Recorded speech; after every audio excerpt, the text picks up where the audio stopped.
Bueno, empezaremos hablando un poco sobre la introducción de la robótica submarina. Luego explicaremos un poco qué es el proyecto Abora y sus integrantes, cuáles son los objetivos para este proyecto, quién es o qué es nuestro robot y algunos resultados de nuestras competiciones y por último las aplicaciones. Existen diferentes tipos de robots submarinos. Bueno, que algunos que estaban aquí no son submarinos tal cual. Son los ACVs, que son unos vehículos de superficie. Los ROVs, que son una especie de...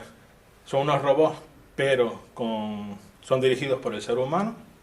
Los AVs, que son vehículos submarinos autónomos, que es el caso del nuestro.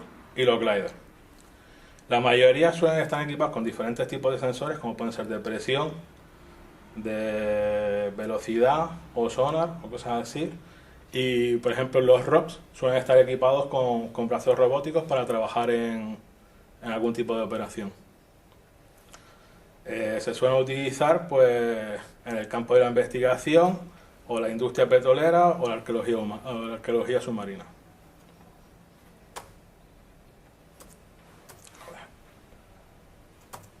¿Tienes ahí un mando si quieres cambiar de diapositiva? No, me equivoco de botón, te acostumbro a mi portátil. Bueno, este año somos 11 estudiantes de diferentes disciplinas. Este año tenemos dos novedades importantes, que es que por fin tenemos un ingeniero industrial, bueno, de diseño industrial, y un chico que viene de Estados Unidos a hacer unas prácticas. Aparte, pues con nosotros nos acompañan tres supervisores que coordinan un poco con el tema de la universidad y la competición, que todo esto salga adelante. Se nos plantea un reto que es diseñar y desarrollar una V para... Bueno, se nos plantea eso. Y se nos plantea que sus capacidades deben ser detectar objetos en el fondo del mar y que sea capaz de navegar de forma autónoma con ayuda de un sonar. Esto es necesario para poder asistir a la competición Sauce o la competición Euralong, que será nueva este año. Y principalmente, pues, sus misiones suelen ser, por ejemplo, poner el vehículo en el fondo del mar y que pase a través de una portería o que encuentre una especie de estructura hecha con tubos y que nos enseñe cómo está hecha. Sí. Bueno, Sauce es una competición que, si no me equivoco, lleva 7 años ya realizándose. Este es el último año en el que se va a realizar y surgió como un desafío para la generación de ingenieros para crear un interés en el desarrollo de vehículos submarinos. Empezó desarrollándose en Inglaterra, pero en los últimos años se ha hecho en Italia, en un centro de la OTAN, el CMRE, que es un centro de investigación marítima. Y en lo que consiste el desafío o la competición es reunir a diferentes vehículos diseñados por diferentes equipos de universidades de Europa, y en un año invitaron a una canadiense para medir sus capacidades en una arena donde se desarrollan varias pruebas. Y como digo, el objetivo final es crear ingenieros que tengan pues capacidades para trabajar en proyectos de robótica submarina, porque es un campo que está ahora mismo en auge. ¿Cómo se pasa, tío? Vale, el robot que diseñamos en 2012 y que en 2013 no sufrió muchos cambios, tenía más o menos este diseño, en el que en la parte delantera teníamos una cámara y un láser que nos permitían tanto ver imágenes como calcular distancias con los objetos que teníamos. También disponíamos de 2 hidrófonos que nos permitían recoger sonido que se estaba produciendo en el fondo del mar y detectar pues pingers acústicos pues hechos por vehículos en superficie, o ya en el último año en la competición llevaban una caja negra de un avión, y uno de los objetivos de las misiones era localizarla a través de los hidrófonos. Luego disponemos de un sonar que está en la parte de abajo, que nos permite localizarnos y detectar por medio de imagen acústica diferentes objetos cuando las condiciones de visibilidad no permiten que con la cámara podamos obtener información. Una de las características de nuestro vehículo que era bastante innovadora era que tanto la cámara como el sonar se podían orientar, ya que disponen de unos servos que están situados en estas cajas, y la cámara podía moverse tanto en horizontal como en vertical, permitiendo poder grabar imágenes sin mover el vehículo. Y con el sonar pasaría más o menos lo mismo, que podríamos utilizarlo como altímetro o para escanear el fondo del mar, cuando normalmente se utiliza solamente en un barrido horizontal para detectar paredes y otros objetos. Los objetivos que teníamos al realizar el vehículo era hacer un vehículo muy ligero, modular y económico, ¿sabes? Porque por el presupuesto que disponíamos. El primer año creo que tuvimos unos 10.000 euros de presupuesto, cuando otros equipos gastan unos 100.000 euros. Digamos que hay sensores que valen 20.000 euros, y que es mucho más de lo que teníamos nosotros en ese momento. Y lo organizamos utilizando 3 cilindros principales, uno de ellos en el que metíamos la electrónica, el ordenador y las placas de adquisición de datos, y después otros 2 cilindros en los que colocábamos las baterías que alimentaban los motores. Como comenté anteriormente, también teníamos una cámara que tenía un sistema de movimiento que nos permitía no movernos para observar imágenes. Después tenemos 4 motores que nos permiten sumergirnos, porque el robot tiene flotabilidad positiva para que si se quedara sin batería poder recuperarlo. Entonces necesitamos 2 motores que nos permitan sumergirnos y otros 2 motores que nos permiten movernos en el eje horizontal, tanto para adelante hacia atrás, y también nos permiten hacer giros. El sensor más caro que tenemos es el sonar, que lo utilizamos sobre todo para la localización de objetos y la localización del submarino en el entorno. Y aparte los 2 hidrófonos. Partimos de un diseño desde cero, en el que hemos mecanizado nosotros todas las piezas que han sido necesarias, y hemos también fabricado las placas de electrónica que hemos necesitado. Tanto los tubos, los chasis, como las cajas estancas para los servomotores las hemos diseñado nosotros y las hemos fabricado nosotros utilizando máquinas, sobre todo en el ITC. Y después la electrónica se ha fabricado en el Yuma, utilizando el laboratorio de fabricación integrada que tiene. Como software empezamos utilizando ROS, que es un sistema operativo para robots, que ahora se está convirtiendo en un estándar en lo que es la robótica, y muchos equipos que anteriormente utilizaban sus propios sistemas pues están migrando a ROS, y la conclusión que sacamos es que se pueden desarrollar misiones más complejas y más rápido utilizando este sistema operativo. Además es abierto, por lo que permite que muchos usuarios, y haya una comunidad muy grande de usuarios que lo estén utilizando, y poder aprovechar las sinergias que surgen entre los distintos grupos. Utilizamos diferentes técnicas de visión, aprovechando también otro software abierto como OpenCV, que nos permiten detectar objetos como las boyas o las tuberías y seguirlas. Después, para la navegación utilizamos sistemas inerciales o controles proporcionales, PID, y localización mediante sonar. Y con los hidrófonos lo que permitimos es que cuando queremos seguir un objeto o localizar un objeto mediante los hidrófonos, pues utilizamos un tracking que nos dice la dirección y de dónde proviene el sonido para poder seguirlo. El primer año, en 2012, aprovechamos el sistema que teníamos de pan tilde en las cámaras para poner un casco de telepresencia que te permite ver lo que ve el submarino, aparte de que tiene un sensor inercial que permite saber la orientación del casco, y entonces la cámara giraba cuando giraba el casco que llevaba puesto la persona. Ese sistema era bastante innovador y sorprendió mucho el primer año que fuimos a La Spezia, y nos llevamos el primer premio de impresionar a los jueces, que era un premio en el que se valoraba mucho la innovación en los vehículos. El segundo año, pues, nos quedamos cuartos en la tabla general, y nos quedamos ahí a las puertas de entrar en el podio. El resultado más o menos de los primeros miembros que entraron en 2012, pues es que a día de hoy tenemos dos compañeros que están trabajando en robótica, uno en PAL Robotics, que desarrolla humanoides, han salido en la tele, en El Hormiguero y tal, y en el programa de Buenafuente también creo que han salido, y otro que está en Seabite, que es una compañía puntera en el desarrollo de software para vehículos submarinos, suelen trabajar para la US Navy, y ahora mismo él está en San Diego haciendo pruebas con su vehículo. Después otros dos miembros del equipo hemos encontrado en una empresa canaria, STEMS, un proyecto de I+D de robótica en que estamos desarrollando un vehículo para ellos con las especificaciones que ellos nos piden. Por lo que se puede ver que de los 6 que empezamos, 4 nos estamos dedicando ahora mismo a la robótica y espero que los que vayan entrando pues vayan encontrando su lugar también en este campo.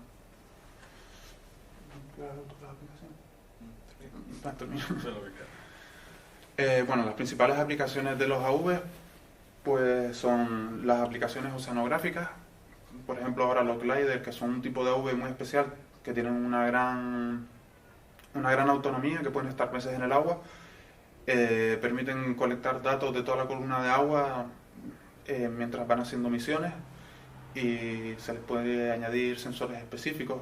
Los AVs tienen como el nuestro, tienen una autonomía más limitada de unas horas de trabajo y se suelen utilizar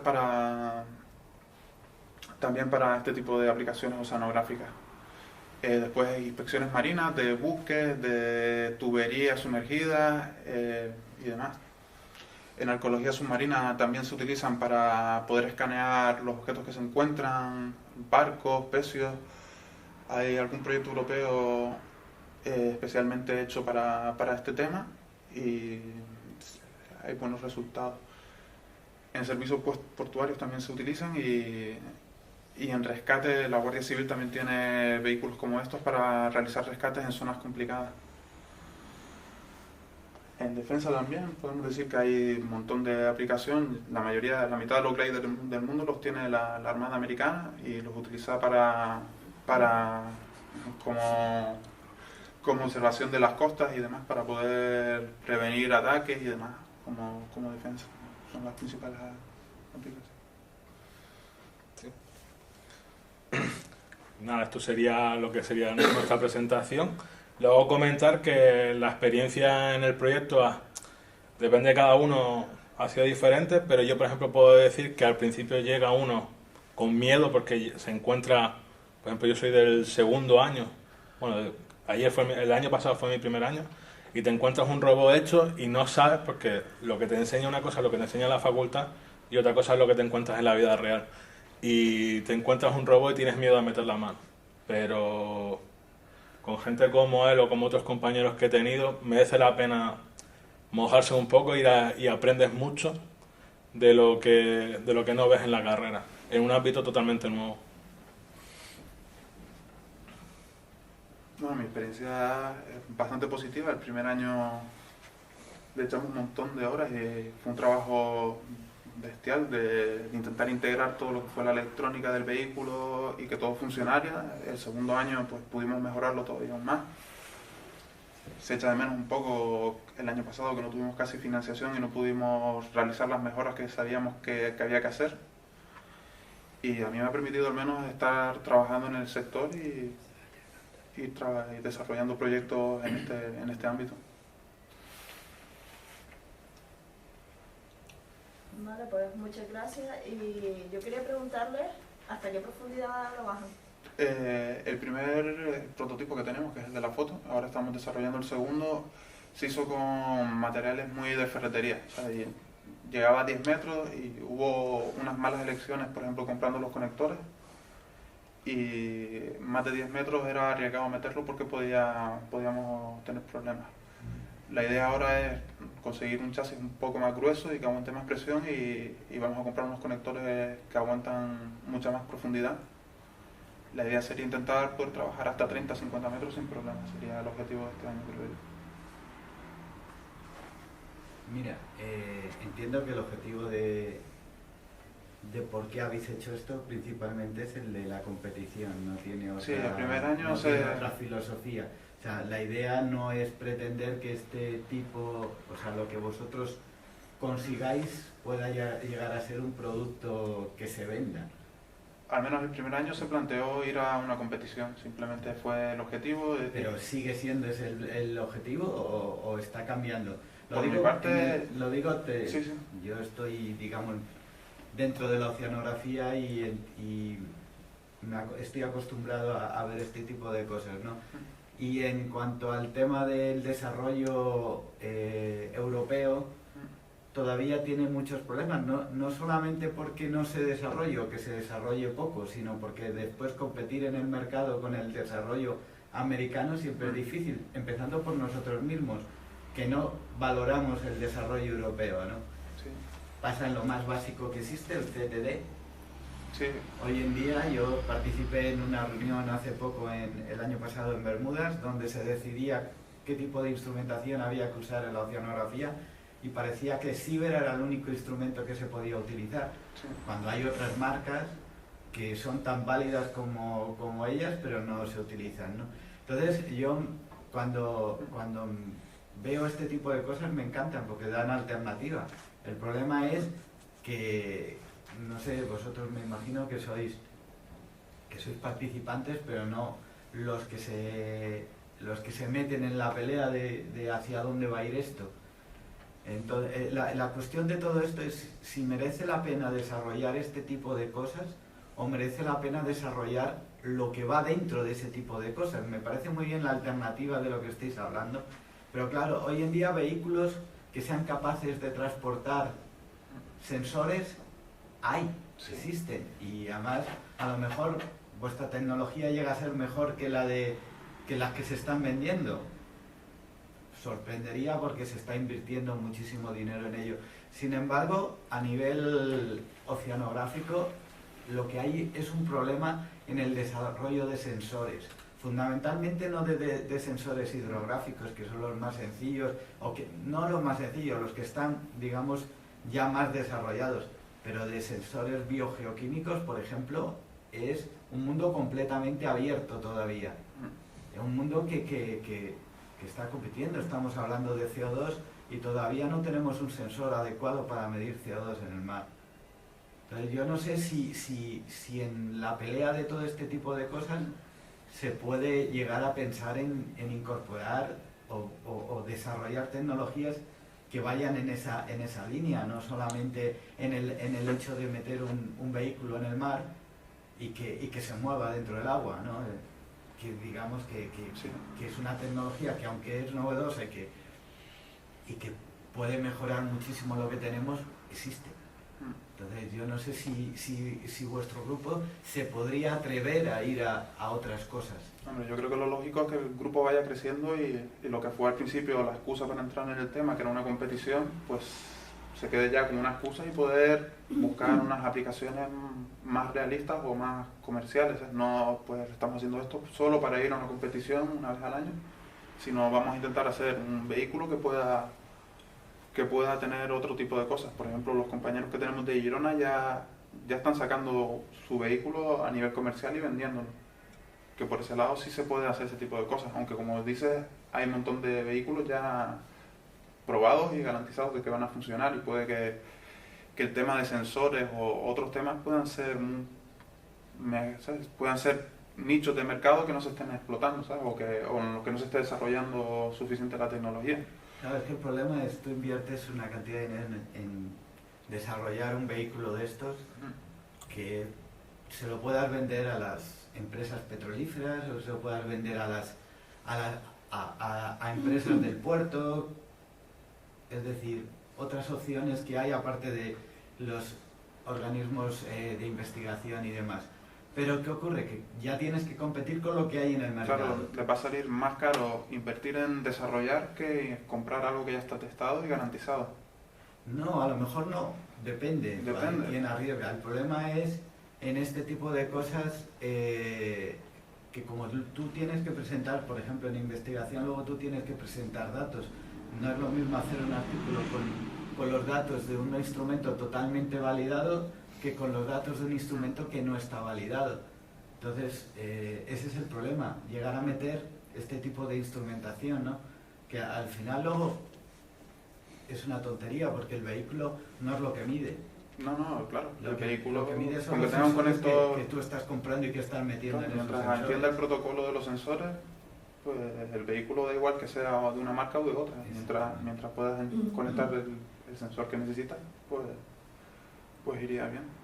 No, lo que digo es eso, la posibilidad a lo mejor de que el esfuerzo vaya dirigido a algo, digamos, más novedoso, más o que verdaderamente hace falta, que falta todavía, que no se ha desarrollado. Y que a lo mejor sería importante, ¿no? Ya el propio hecho que este año queremos cambiar el chasis ya implica algo. No, o sea, porque te explico. Porque si fuéramos solo para la competición, con 5 metros nos basta, porque la competición tiene 5 metros. Al querer meter un chasis ya de 30 o 50 metros, o sea, se está intentando, primero, antes de poder poner un sensor nuevo, tienes que asegurar que tu chasis te aguanta lo que tú quieras hacer. Por ejemplo, para buscar para arqueología o lo que sea, pues es mucho más interesante 30 o 50 metros que 5 metros. Si no te aguantas, si no vas a aguantar más de 5 o 10 metros, no te vas a buscar en el mundo de la arqueología. Y tú, esto, bueno, estoy... ¿Tú quieres hablar? Venga, habla. Acaba, Andrea, acaba. La comunicación con el vehículo, ¿lo hacéis a través de un emisor que ponéis en superficie o algo como el primero? Me imagino que configuráis el trayecto que vais a hacer o lo que sea, y después tenéis algún tipo de forma de comunicar con el vehículo una vez que está programado para cambiar o alterar cualquier cosa de la que... Por wifi. Por wifi. Wifi, Si no, pero la wifi la tenéis que meter en el agua de alguna manera para que alcance a... Digamos Bueno, que algunas sí. veces, o sea, se puede hacer, tiras Comunicar en un superficie. cable hasta un router en superficie y el router de superficie estás tú, por ejemplo. Pero eso hasta ahora no habéis hecho ninguna prueba de ello. No, hemos trabajado con Ethernet, comunicación Ethernet, eso es cableado, prácticamente es un ROP, lo único que hace las misiones semiautónomo, digamos, ¿no? Ok. Porque podrías coger y reprogramar la misión o cancelarla en un momento dado, Ok. pero una vez que está hundido no podríamos comunicarnos con él una vez que quitas el cable de Ethernet, solo tenemos ahora mismo la alternativa de tirar de Wi-Fi, pero una vez que está en superficie y con la antena fuera del agua.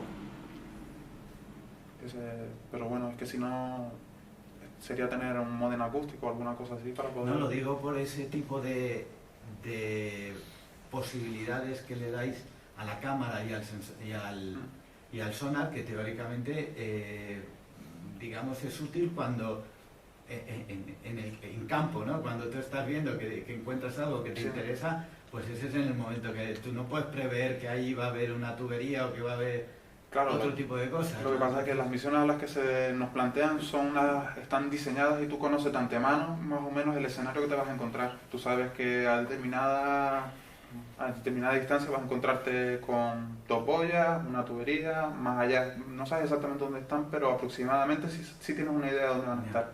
Entonces en ese momento es cuando tú colocas el sensor en la posición que quieres para decir, pues ahora me interesa barrer con el sonar una tubería para encontrarla y sé que está más o menos aquí, y en ese momento aprovechas y cambias la orientación del sonar para captar los datos del fondo. Pero claro, tienes que prever más o menos qué escenario te vas a encontrar. De todas maneras, si tú estás en el campo y quieres mover la cabeza, ya deja de ser autónomo y pasa a ser un tipo rock. Sí, eso Porque sí. ya lo estás guiando tú. Hombre, no, los gliders funcionan así, cuando salen a superficie tienen una antena que... No, que a pero través sí. de Claro, satélite pero tú tú eres te- capaz de manejar el... Pero si estás el trabajando, tema. pero si tú estás trabajando en el fondo del mar que no tienes comunicación y tú quieres mover la cabeza, en el momento que tú ya le pones el cable, No hace falta poner cable hoy en día.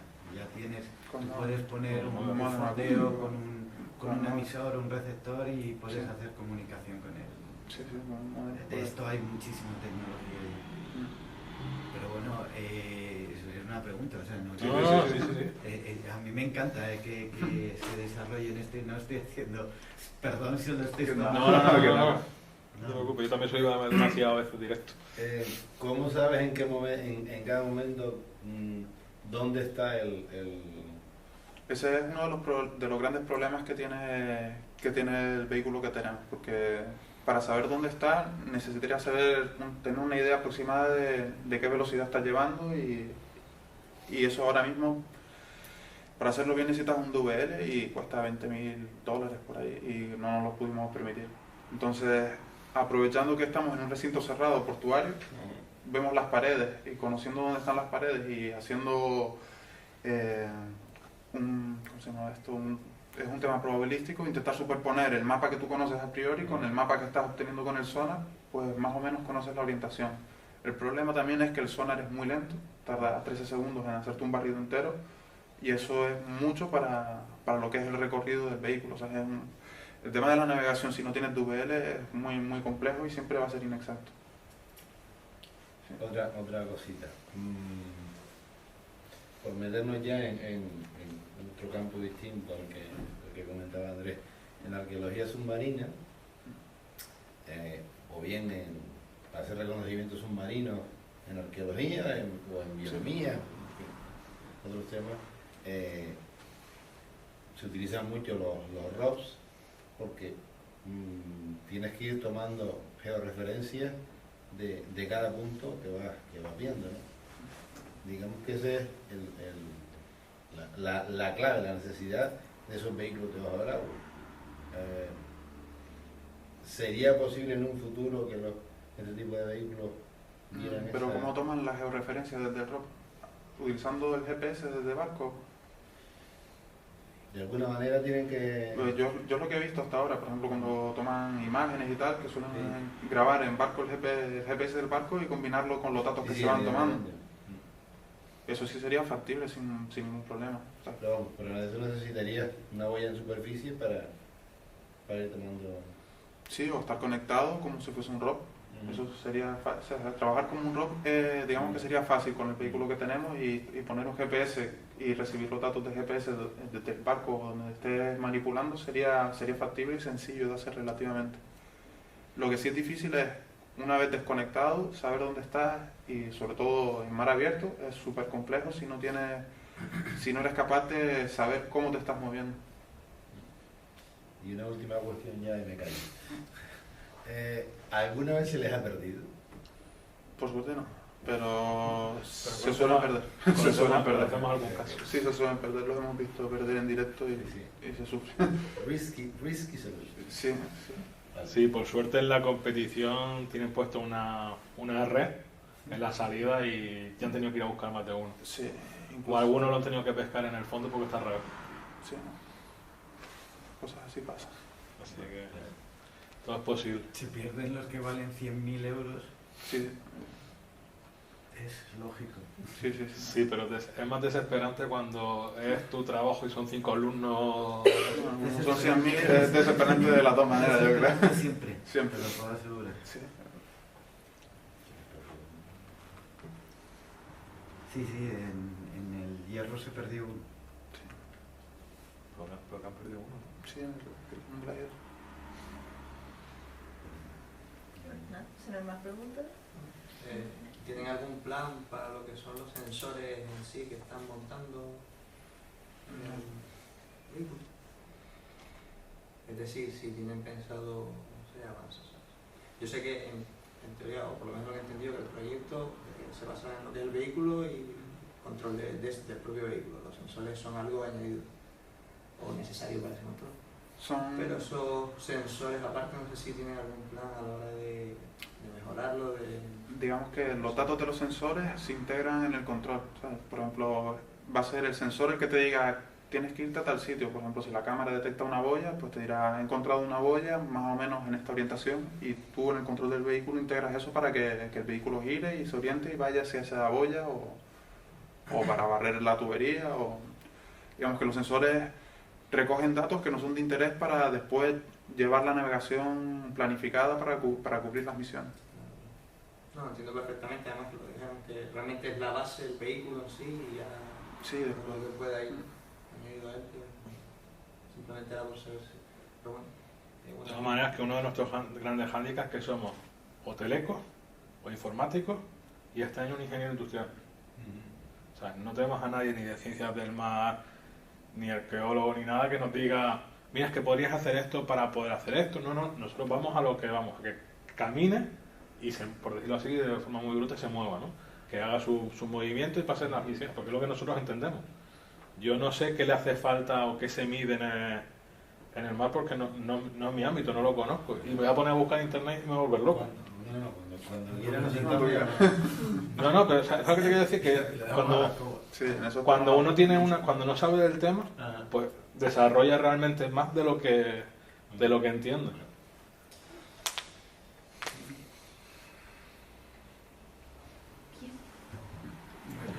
Muchas gracias.